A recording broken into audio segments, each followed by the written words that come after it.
Do you want me to Say hold something. it? I've got my Here we tracker. go. No, don't worry. 20 seconds. You're a bit of the interview. Just move it around. Jen can take it as well, can't she? Here we go. Here we go, girls. Headphones.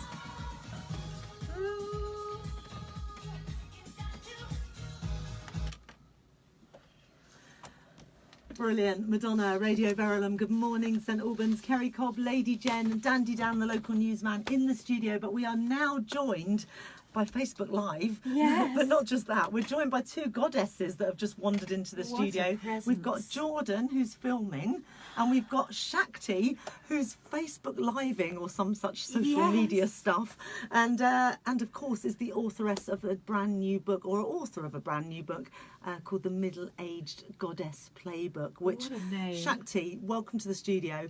I've had the pleasure of reading this book. It's not out until Saturday, but I got a sneaky insight into it. Absolutely loved it.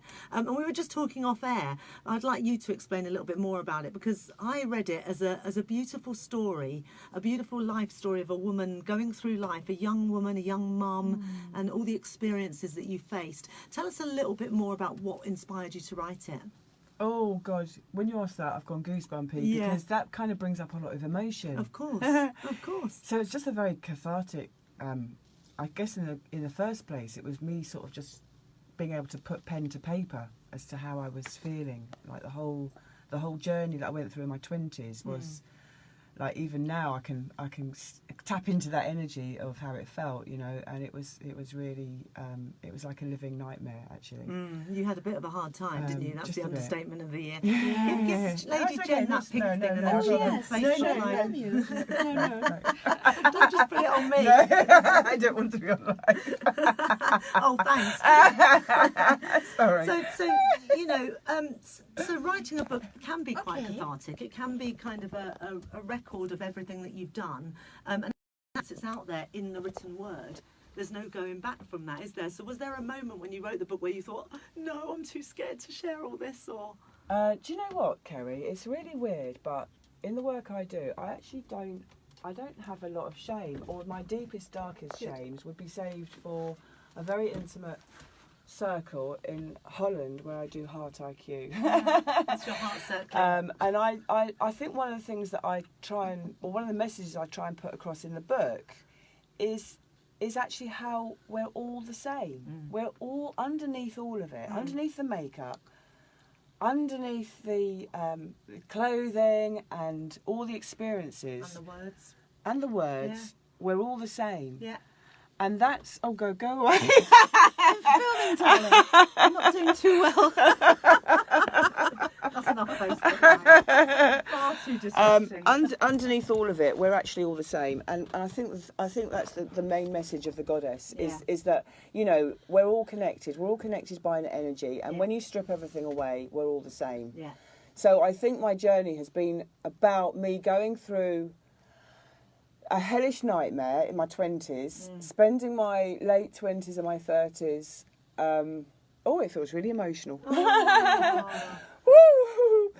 Spending my 20s and my 30s worrying about dying, worrying about getting sick and dying. Is that because you had children? Do you I think it's because I didn't expect my husband to get cancer at 25. Yeah. Well, you had that life experience at that age, which obviously would have a massive effect on you. So what I love about the book is that you've got like little bits of extra for all of us that are reading it. So you've got kind of little things for us to do. So it's not actually just a book. Well, this is the thing I love about it. It's on so many different levels. So you can read it as like a story, or you can kind of look at the meaning, the kind of women living in a patriarchal society. There's all that going on as well. But you've also got like little exercises for us to do to engage our inner goddess as well. Yes, absolutely. And I think that was the whole point. That's why I wanted to call it a workbook, but I much preferred the word playbook. And it was just, you know, I've done a lot of personal development over the years, and it's moved from personal development into heart circle, and sitting in a circle where you're just, we call it authentic communication, where you're just speaking from your heart rather than the head, which is quite the masculine. We've been programmed, and I think a lot of the personal development is very heady. And I'm not saying we shouldn't have masculine, but we've all got too masculine in our energy, and so it's about just being much more open and free, and being allowed to be chaotic. You know, the feminine is chaos, the feminine is flow, the feminine is playful, you know, and light and moving, and being allowed to be her. Yeah. You know, and when we're running businesses and bringing up kids and doing everything to deadlines and structure and having goal setting and tasks to do, we forget our feminine self, you know. So that's what I try and bring in little exercises to remind women, men. I've got men wanting to read the book as well. What makes my heart sing? What do I love doing? And I was talking to Jenny this morning. You know, Jenny, lovely lady Jen, who is so great at Radio Verulam, who's also on the video that I'll talk about in a minute at the workout.